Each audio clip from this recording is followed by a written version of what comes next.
Good afternoon. Welcome. Two dynamic individuals we have this afternoon. We have an amazing discussion. The topic, of course, today is reimagining the American workforce, turning crisis into opportunity. Why don't we start there, maybe with you, Michelle. So our topic, again, around crisis and opportunity, on reinventing the American the workforce. What's the crisis and what is the opportunity? So what I think is interesting about this is that there's so many data points that in and of themselves make a great point for the fact that we're in the midst of an employment crisis, right? So from the fact that, in 2022, 50 million adults changed careers and changed jobs, to the fact that just last month, there was a pretty significant uptick in job creation, and yet there was also an uptick in unemployment, right? So any of that combined with the things that, that show the data that shows that there's, more than 7 million people that are unemployed, but more jobs than that open. But what I think is interesting and what I think we might be missing in this is the fact that I think young people fundamentally are thinking about work in a wildly different way. And so we have a portfolio company called JobGet, and they run a platform for hourly wage workers. And one of the things that they've found is that people want to know, all right, what jobs are available where I can work these particular hours for this amount of pay, right? They care less about what the job is, and they just want to make enough money to pay their rent and eat. And it's a very different mindset than we had. So I think that honestly might be one of the crises that we're not anticipating right now. And in terms of the opportunity, I actually think that because AI has sort of come in, and within K-12 education, higher ed, and amongst employers, everyone is having this like holy crap moment that can maybe spark people to completely rethink how we are training new workers. Michelle, I've done these talks with, and I've leveraged Andrew McAfee, the former MIT economist, and I show educators videos of him talking about this idea of they're coming for our jobs. And I ask educators, are you excited or terrified? Usually are terrified when they see that kind of example. Thank you. Byron. Yeah, so why is this a crisis? As Michelle pointed out, the immediate data on employment actually is pretty good. But I think there is something of a crisis underway, which has to do with three things. First of all, the role of work generationally, I think, has changed. But I think it's changed for reasons that people aren't talking about maybe quite as much, which is that work, your earnings on an ongoing basis, used to be able to cover what a middle-class life felt like. But in fact, the cost of many things we associate with the middle-class life, the cost of higher education, the cost of healthcare, the cost of housing especially, has made it so that I think in many cities, for example, across the country, you actually need to have generational wealth to be able to get those markers of a middle-class life, no matter how hard you're working. And that's a new thing. And so the generation that's retiring has had a very different experience than the one that's coming into the labor market. A second thing, we talked about AI, and of course technology has been a constant.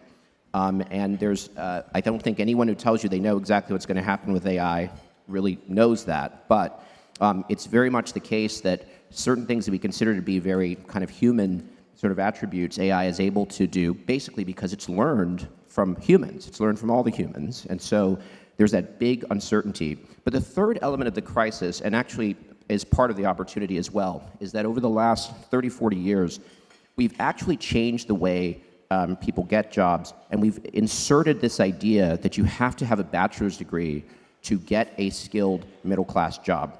Whereas to the point where we have jobs where most of the people doing them still don't have bachelor's degree, like say admin assistant, but most of the jobs that are newly posted say you need to have a degree. So this paper ceiling has actually divided employers from so much of the talent, and it's actually stopped so many people, 70 million Americans who don't have bachelor's degrees but are skilled through alternative routes, STARS, stopping them from actually working, learning, and earning to their full potential. So that's a huge problem, but it's also an opportunity in that if we actually unlock this other half of our talent pool in this country, and we use AI, for example, to augment that skill set and to help those journeys, those pathways, we actually have a chance to have something like a renaissance, I think, in work. But that's really up to us, because it really is a crisis if we keep going the way we're going, and it really is an opportunity if we change direction. And I know, Byron, you're actually fixing all of that, so we'll come back to that in a second. So we're talking about reimagining the American workforce, but we're still very much in K-12 struggling with basic math and reading proficiency. And as we know, AI is really advancing very, very quickly and changing the workforce very, very quickly. How do we make sure people, both students and workers, have the skills and opportunities they need to stay stable and move up economically? There's a reason why I'm saying this. When you look at NAEP scores, for example, one standard deviation in mathematics can make the difference between economic outcome and being incarcerated, pregnancies, teenage years, etc. One standard deviation in the math outcome for 8th grade students on the NAEP scores can make that kind of a difference. How do we address that need? We're struggling with basic proficiencies. Michelle? Well, I mean, the workforce is changing so quickly. Just a quick anecdote. So my husband and I moved into this fancy apartment building in Los Angeles a few years ago. And when we moved in, we quickly noticed that we were the oldest people in this building by like ×2. And I said to my husband, I was like, we can barely afford this place. Like, what are all these 20-something-year-olds doing that they can live in this apartment building? And so Kevin being Kevin, he's like, I'm gonna find out. So for 2 weeks, he gathered all the data. Like every time he was in the lobby or the elevator, right? He's like, hey, what are you doing? What are you doing?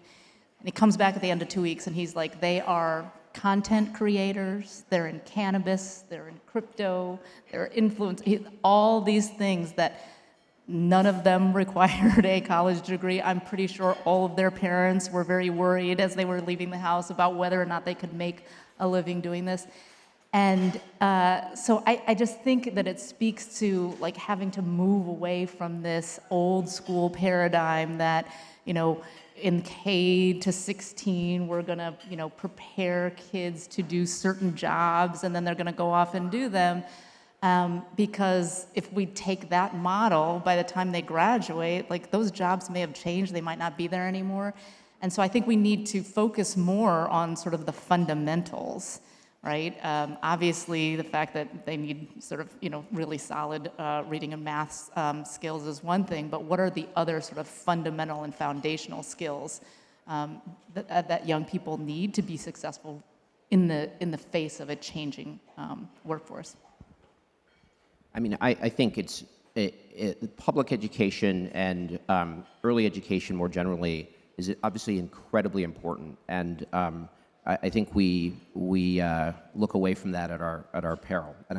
So I don't want anything we say on this panel to imply that like a really strong K-12 system isn't very, very important. That said, there are many more ways to learn than there ever have been.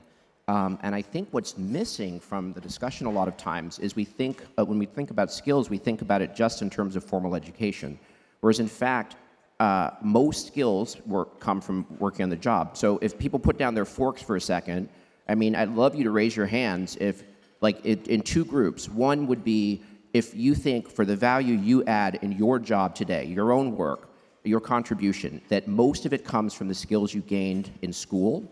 That would be the first group. And the second would be that most of your skills come from the skills you've gained on the job, by learning, by doing, by mentoring. All right, got it? First group, whose contribution is mainly from the skills they learned at school? Raise your hand.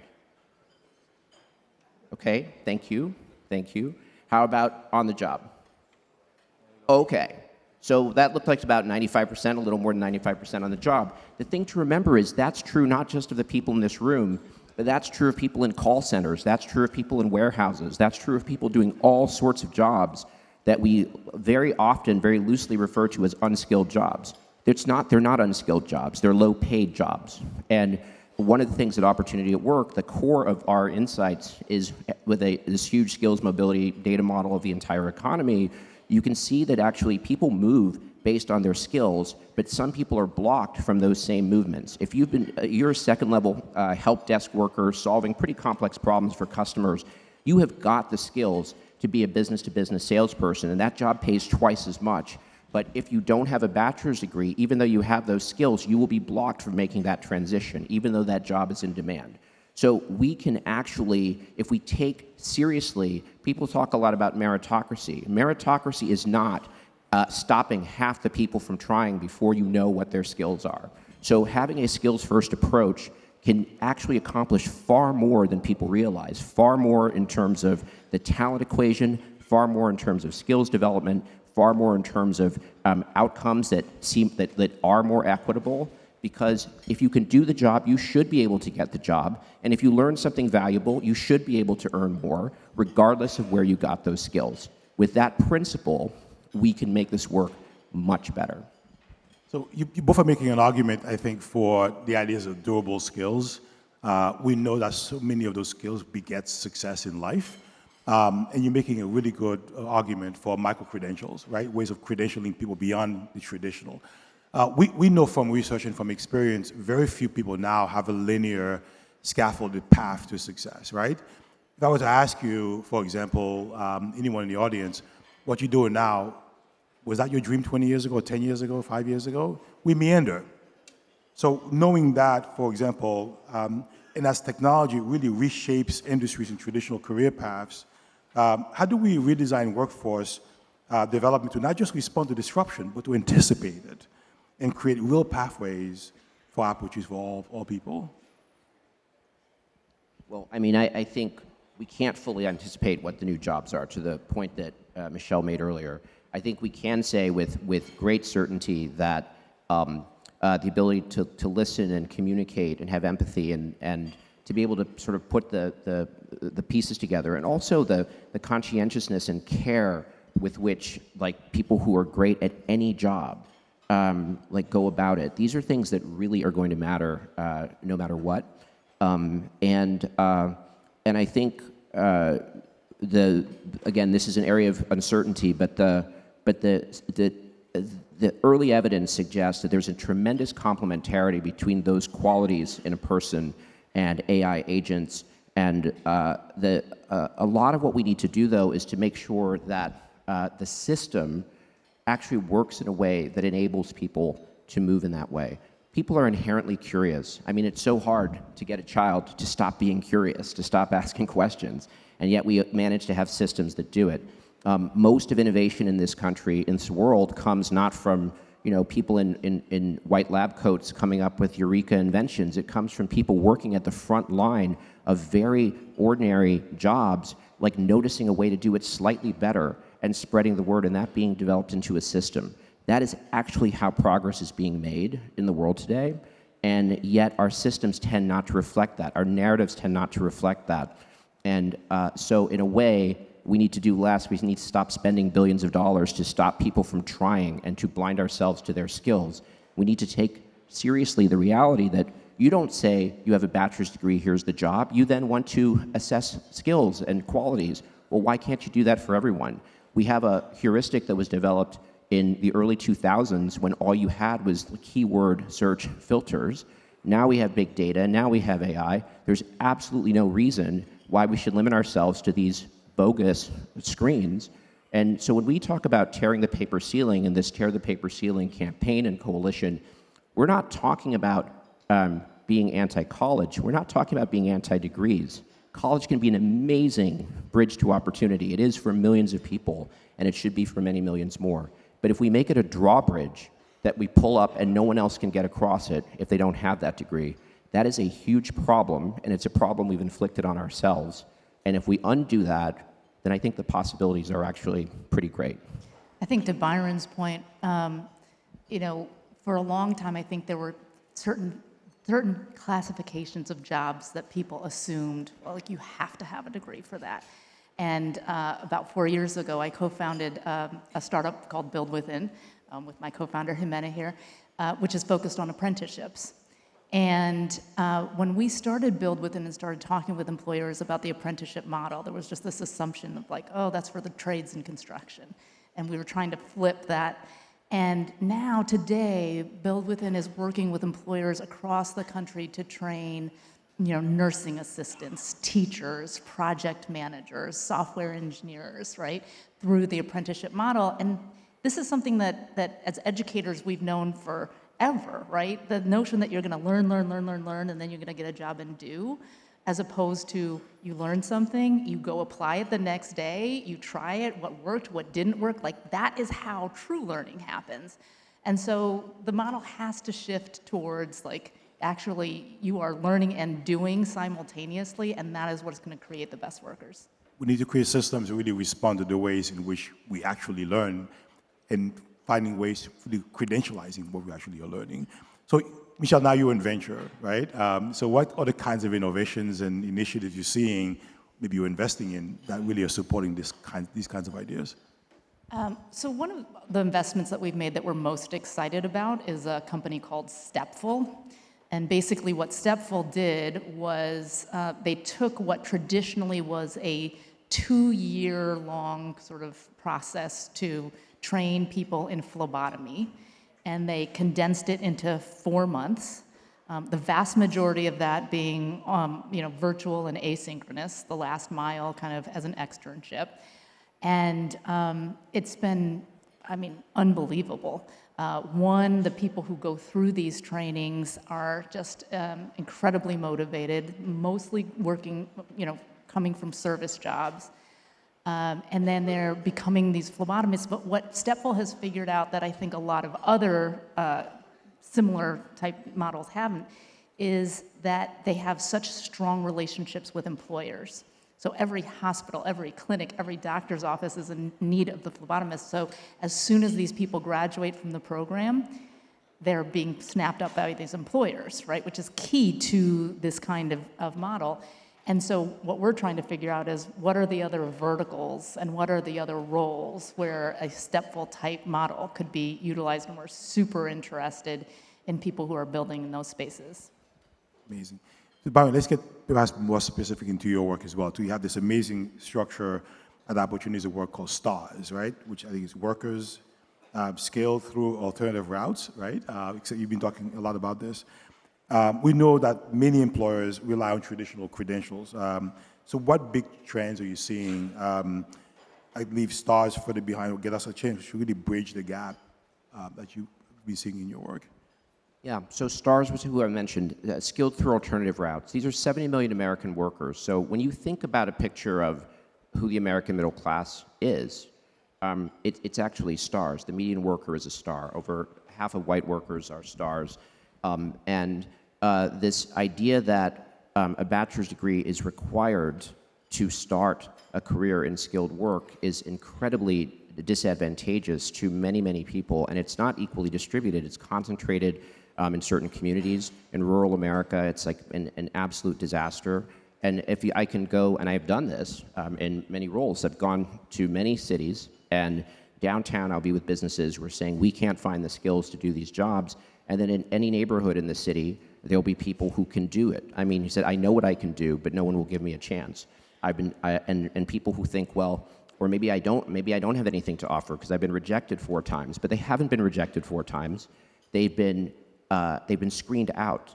Their skills haven't been evaluated and found wanting. And we have done these pilots with employers, the same employers who they thought rejected them, hired them when they had a chance to look at their skills directly. So what we are doing in this Tear the Paper Ceiling campaign, which you'll see, it's had over 6 billion views. It's on television, digital, billboards, park benches, everything. It's stars telling the story of their skills, both to employers and to others. And it's very inspiring, it's very powerful, but it's, in a sense, it's also a Trojan horse for this coalition, which is now 80 companies and entities, big platforms like Indeed and Workday and LinkedIn and Jobcase and many others. So basically, we talk about solving this problem together and on purpose. anyone in this room can do something to solve this problem on purpose. If you go back to your organization and look at your jobs descriptions and ask those that have a bachelor's degree requirement, a generic one. I'm not talking about you need to be you have a medical degree to do surgery. I'm talking about you need a bachelor's degree of any kind to do sales or be in management or to be a project manager, any of these things, and ask yourself, why is that there? And remove it. And actually ask yourself, where can we source talent that are stars? And also, within your own company, very often, even if someone can get into the company, they can't get promoted if they don't have certain educational credentials, even if you can see they can do the job. So anyone can get rid of those things within their company and build a better pipeline there. But we also believe there's incredible power in working together, whether it's through the talent technology platforms. There's so many problems to solve along the way. People don't know what jobs are available. People don't know how their skills translate. They don't know how to communicate in terms of skills. Employers don't know how to put out a signal saying, we want this in terms of skills rather than in terms of what specific educational pathway. So there's so many problems to solve. And one thing, if you're interested, if you see a role for your institution or for yourself, I would encourage you to go to tearthepaperceiling.org, which is the movement website, or Opportunity at Work's LinkedIn. We have an event coming up April 24th called State of the Paper Ceiling, where we take stock of what's actually happened, which is we've arrested this careening disaster, but now we need to move the needle back in the other direction. And that would be a great opportunity to find out what role you can play to tear the paper ceiling. Thank you for your work. I mean, you're going to help us fix this, but we know it's a bottom-up and top-down. It's all of us. It's all of us. Thank you. Thank you, Byron, for everything you're doing. Going back to this idea of even doable skills or non-academic skills, I did an experiment when I joined my organization 4 years ago. I had my leadership team write down the 3 things that made them successful, and they're all highly credentialed, traditional credentialed people. None listed their academic credential from Harvard, MIT, et cetera. They all talked about these doable skills, which beget success. So I would argue we've got to really figure out how to do this. We also know, for example, that ETS, Carnegie Foundation, others are trying to really change the way we think about credentialing. So really thank you. So we have a minute left. Why don't we do this? If you could leave us with one bold idea or action we should take right now to turn this moment of disruption into lasting opportunities in the American workforce, what would that be? I've already talked about the actions. I wouldn't say one big action for people in this room. I would say one small action, but a real one, like in your institution. Mentor someone, remove a barrier, explore a new source of talent. Any of those things can make a difference if we all do them. I 100% agree with that.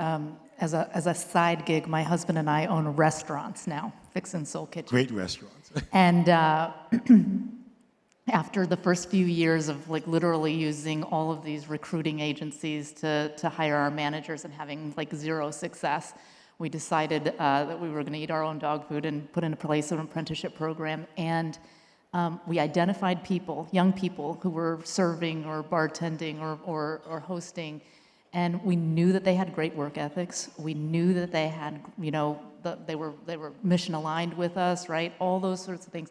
And we're like, let's teach them some of the skills that otherwise they wouldn't have access to. And they are by far right now our most successful, like early managers. So I would 100% agree with Byron. Like you got to look within and you got to cultivate the talent. Michelle and Byron, thank you.